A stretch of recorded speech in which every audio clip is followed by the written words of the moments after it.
The ResearchStart summer program introduces high school students to cancer research.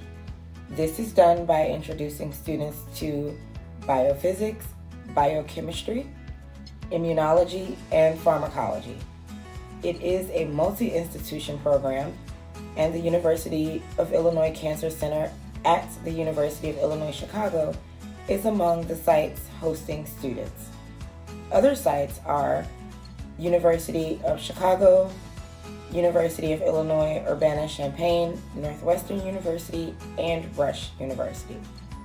The program ends with students presenting their research at a symposium attended by family and friends. Summer programs like ResearchStart are critical to the mission of the Cancer Center to build pipeline programs to train diverse cancer researchers. The goal is to educate, support, and retain trainees from underrepresented minority groups to address the needs of the Cancer Center's diverse patient population.